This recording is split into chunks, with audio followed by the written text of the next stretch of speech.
Hey, this is Derica Famasili, and welcome to the Happiness Recipe Summit, where top experts are revealing their secrets so you can create your own recipe for happiness. And today's vital ingredient is tips on how to enjoy life again through reading, through books. This is so important. I think about how we know how important this is as a child. And like how much that's a part of our lives growing up with using our imagination, our mind for our development, for our mental and spiritual, emotional health. But we kind of stop. We got to stop at some point in our lives. So we're going to dive right into that with this expert today who's all about that. She's going to teach us exactly how to bring that spice back of reading back into our life. So, with no further ado, let me read this cute, amazing bio. She is an author of 24 books. 24 books, you guys. She writes stories about women finding themselves is her passion. That is her passion. Helping women find themselves again is her greatest passion. And food too. Food too. She writes to sink into a new chance, experience single life again, savor that scrumptious cupcake, meet that unexpectedly perfect guy, and absorb the sweetness in those bakery goodies. Let's read her stories to enjoy that zest of life again. Welcome, Katie Cross. Oh, thank you so much for having me. I'm so excited. This is my favorite topic ever. Of course it is. Thank you for being here. All right, we're going to jump right into it, hun. Can you tell us a little bit more of your story and how you became this phenomenal storyteller, this author of these magical books? Yes, absolutely.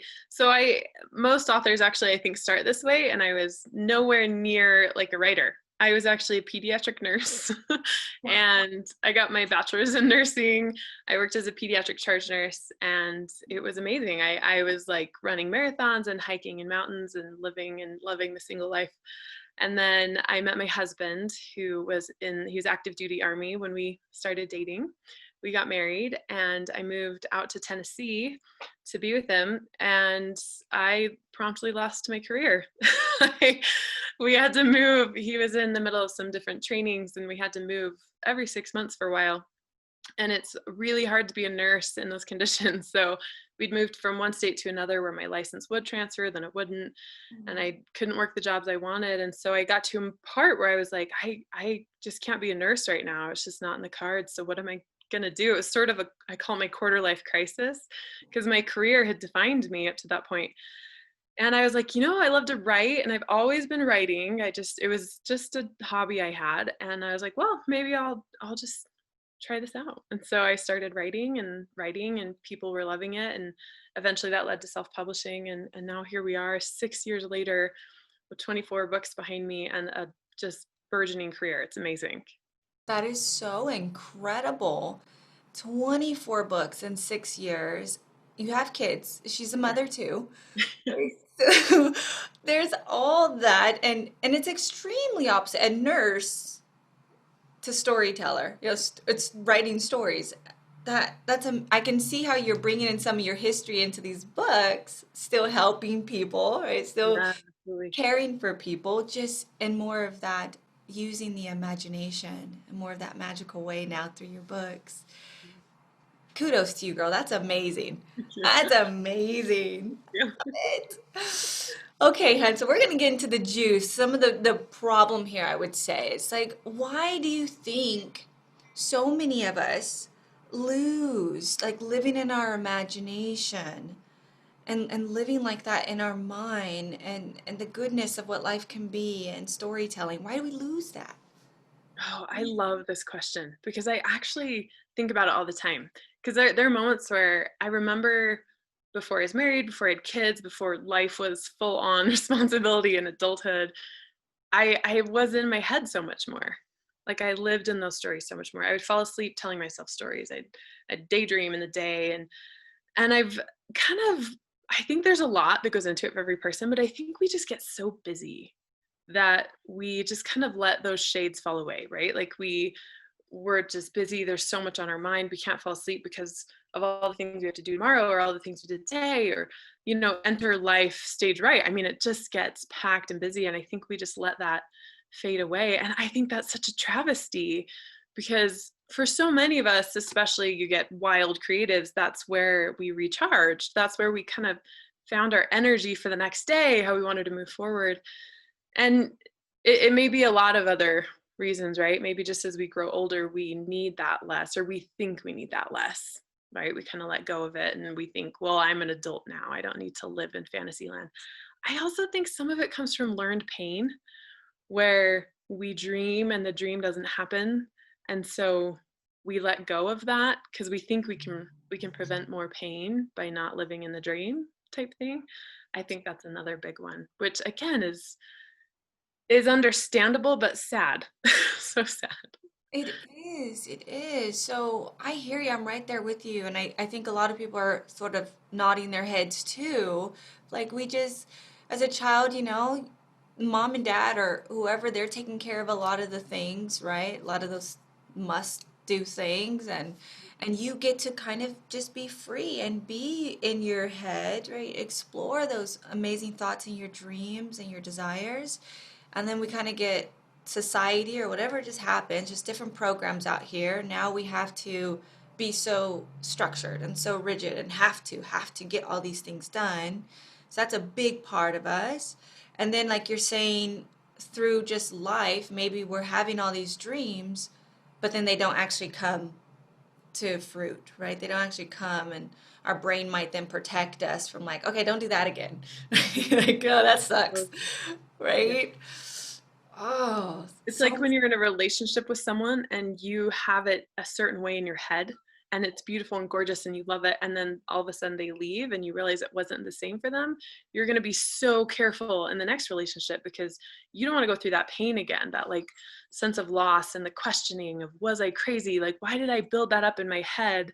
I think we remember that subconsciously, and so we stop going to those places where like anything can happen and we feel safe for a time. absolutely those just the programs over time that keep storing up in our mind of and I think that's how the brain works, right? It's always trying to keep us alive, right? It's always trying to protect us and keep us safe. So if this guy last year broke our heart, cheated on us, whatever, and then now our brain sees another guy and it automatically remembers like, oh, ooh, this ended bad, right? Yeah, And so don't do that. Don't exactly. do that, right?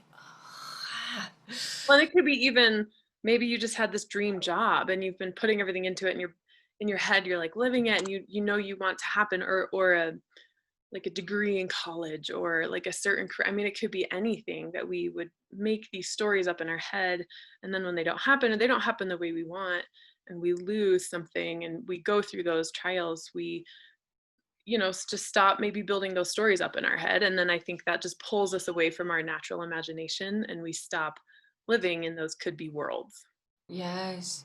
Would you say imagination is probably one of our most important gifts, is something that we should probably learn to master and use all the time? Absolutely. I mean, we use our imagination all the time. We just don't realize it. We're always imagining, oh, I have these things to do today. We might mentally picture ourselves going to the store, right? Or, oh, got to get the tires changed. And you're thinking about where the new tires are. Like you have all these things already in your head. So I think we actually use our imagination more than we think, but we associate it so much with innocence and childhood and naivete. Like we kind of have this idea of what it is, but it's actually so much bigger and better. And if we can harness our imagination as an adult, it's like there's no stopping us because we can start picturing what we want to happen and we start making that happen. So it really is almost magical in what that imagination can do. Right, right. That is so important. You said that because that's thinking, right? It's just like visualizing, that's our imagination, but a lot of us, it's like, oh, that's child's play. Like that's what kids do, right? No, they just imagine and that's not what adults do, or that's not important anymore. I think that's kind of the program behind it. but it's not. We're constantly using it, but are we using it now to our magic and our growth and that serves us, or are we using that imagination to kind of keep us stuck or in that rut, Yeah. right? And through your books and through developing that, going back into that, and we're gonna get into that too. But if people are watching right now, they're like, "Is this book for me?" Like, who are these books for? Yeah. So this chicklet series that we're talking about here, it's basically for every woman. I have there's 5 books in the series, and all of the women are going through different experiences and different emotional like struggles. They're kind of finding their own power, basically. So it's pretty much any woman. My first book, Bonbon's Yoga Pants, that's the book I hear from people the most on. And they say, I saw myself in her at so many places. And I mean, these are women across ages, across experiences, anything like they across the world. I mean, I have readers all over the world that are talking about Lexi, who's the like main woman in Bonbon's Yoga Pants. So it's really for anyone that's ever struggled like with themselves, which is all of us, right? We all struggle with ourselves. Absolutely. Okay, so anyone, doesn't matter. Well, you have to be a woman for these books to, but you know what, as you said that, I'm like, probably men could read this too. I mean, it probably won't be I as think inspiring. I've had men read it and enjoy it, but it's certainly not like as broad. I pretty much market it and push it just to women because it's Absolutely. unique to a woman's experience. But I have had men read them that loved them, so it's not only for women. It's just focused on women. Yeah, I think so. Men, it would be like a show. They're like watching a show or something like that. And then women are In a actually rom like, com with their wife, yeah, or something. Yeah. absolutely. So it's going to empower any woman, like, no matter where you're at, no matter your age, no matter your situation. There's something in these books. And you said these are a series of books, right? So you got to start with one, and then it leads you into other books. Yeah, so the first book, Bonbon's Yoga Pants, Lexi Green joins this what started as a dieting group, the Health and Happiness Society, and it becomes a group of 5 women that end up just going through life's journey together. And every one of the women get their own book as they struggle with their own trials. So Lexi, she's losing weight for the first time and has to learn that her worth has nothing to do with the number on the scale. Megan is the second one. She's a serial dater. Like men are kind of afraid of her. She wants to date, but it doesn't ever work out, and she has to like figure that balance out between being herself and going through these dates. And Rochelle loses over 100 pounds but still isn't happy. Bitsy is a single mom of 2, and Mira is a 50-something woman that struggled with infertility. So they all just have these struggles, and they're all just helping each other out throughout the series of books. That's so good. Everyone like nodded on that, like, ooh, maybe that fits me. That fits me. Like, I'm like, yeah, I know someone in all of those books Yes, right there. exactly. Or I have been in all of those, right? Like you have like aspects of yourself that have that experience. Absolutely. Yes, yes.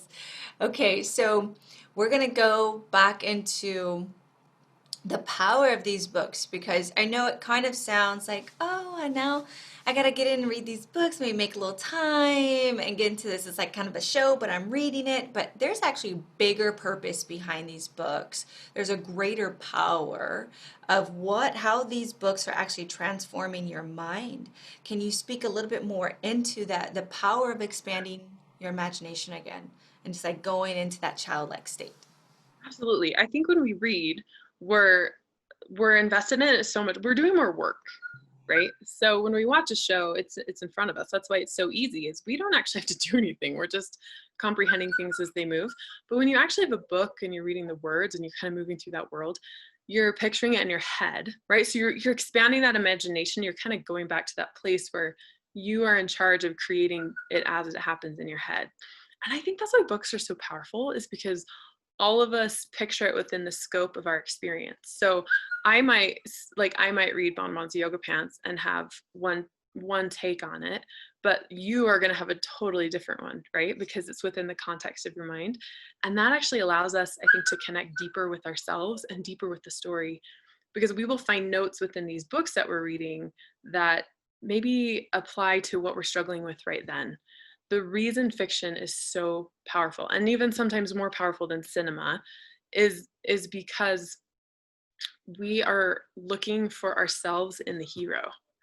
right? And we want to go through this journey with the hero of the book because we're picturing ourselves as that hero. Stephanie Meyer, who wrote Twilight, said in an interview that she intentionally didn't describe Bella all that much. Like, she was very vague. Bella didn't have a lot of descriptions because she wanted the reader to step into the role of Bella and like experience the books as if it was them. And I think every author at their heart wants to do that because we're reading these books to have this experience, to create it in our mind, and to draw facets of ourselves out. And I think that's why reading is so powerful for us.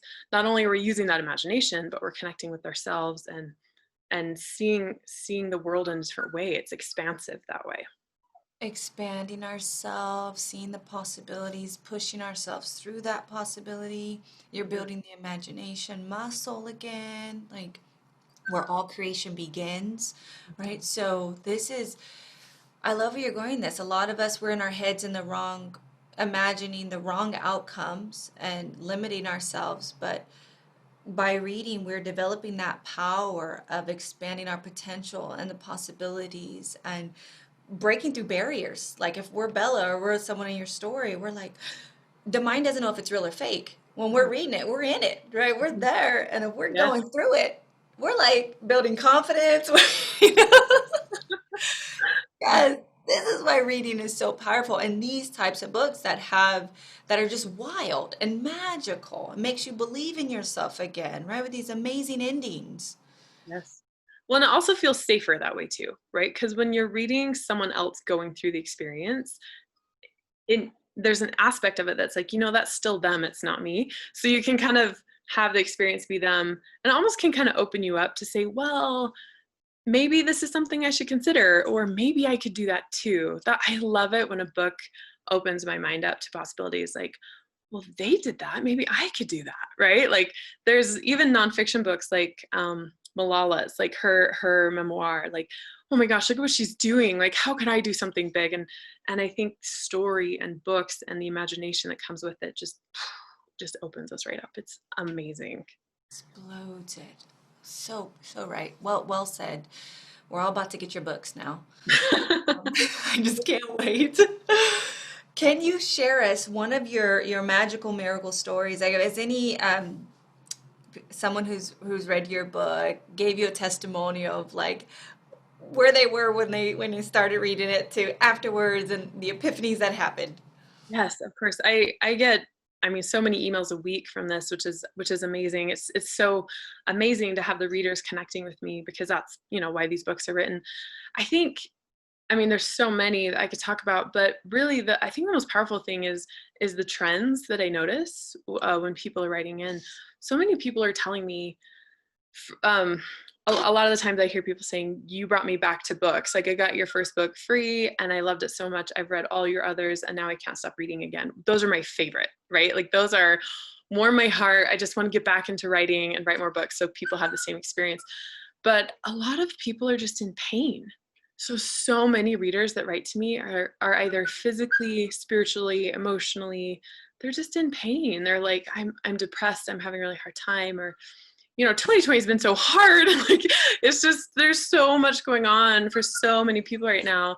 And whether some of my people have cancer and they're just reading books to escape, or they're depressed, or they just need something to feel happy about and they turn to books, I tend to find that people are just hurting and they turn to books to feel powerful again.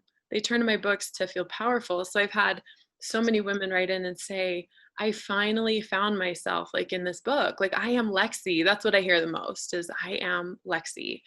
And I've never felt so seen, or just something along those lines, where people just identify so strongly with Lexi because she's real. Like, she's vulnerable, she's real, she has a lot to change, but she starts the path. And I think people love that. They feel like they're not so alone. Like, oh, I'm just like Lexi. There are others like me. That's what I tend to see the most. And it's so powerful. I have the coolest job in the world because of my readers.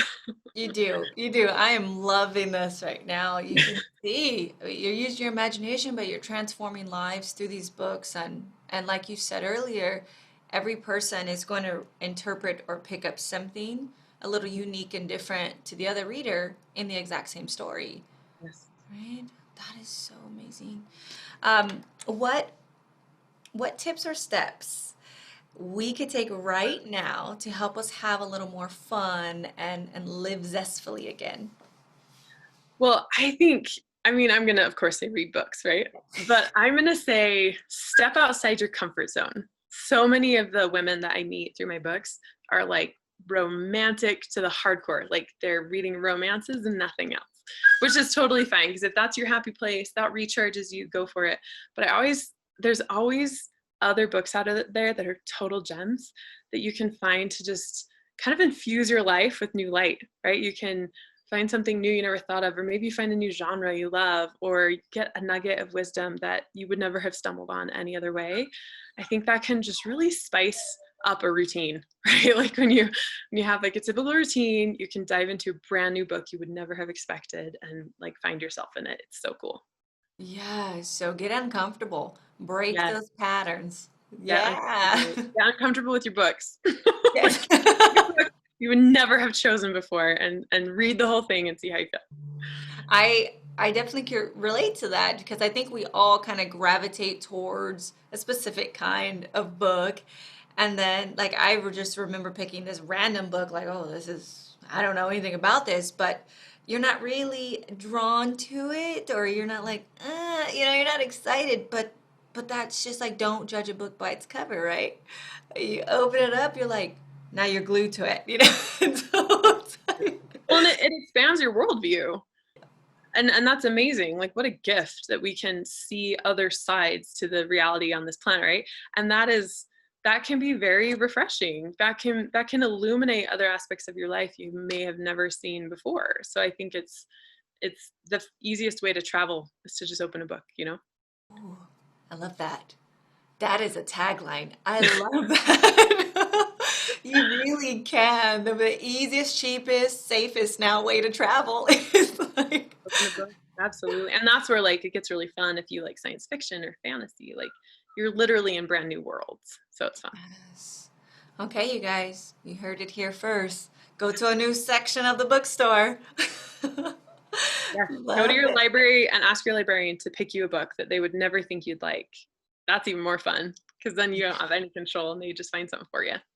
Yes, or have one of your kiddos run through if you have kids and just like It's very interesting that way.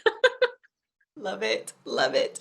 Okay, any last words or quotes, some inspiration for the woman who's sitting there right now and she's struggling to find her magic? Absolutely. I would just say that you're doing better than you think. Like really, you're doing better than you think. You're hard on yourself, but you don't have to be, and you're doing awesome. And just keep going. Keep going. Yes, beautiful. All right, we're not done yet. Katie Cross is going to give away something for free. And so she's going to talk a little bit more about the Chicklet program, her series going off. Just kind of dive right in there and how we can connect with you and those freebies. Absolutely. Well, I'm so excited to give free ebooks of Bonbons Yoga Pants away. So if you want a free copy of Bonbons Yoga Pants and you have an e-reader, even if you don't, you can download any of them for free. And we'll give you a link. It's welcome.katiecrosschiclet.com/welcome. And you just put your email and then I just email you the link and you can just download it onto any e-reader and you can dive into Lexi's world and see what you think. Maybe this is the book that expands your horizons, right? Maybe this is the book that you would never have read any other way. But go get your free book and then you can email me anytime, katie@katiecrosschiclet.com, and let me know what you think. Okay, beautiful. Thank you so much. And in this email, there will be links to that, to the welcome/welcome. That's going to be in there. And then you're going to get her email too. So she just dropped that on us. I love that. You got her email now. So please send that. And yeah, this might be that book where you're getting a little uncomfortable. You might not have read, but that one might change your life. So get those free links. Thank you, Katie Cross, so much for your time. And I can feel that magic just resonating from you and expanding Uh, our minds. So thank you so much, Katie. Thank you for having me. This was wonderful. Thank you, thank you. And thank you guys for watching. If you love this powerhouse of magic, you're going to love the next vital ingredient. So stay tuned for that. Thank you all again and keep smiling. Bye bye.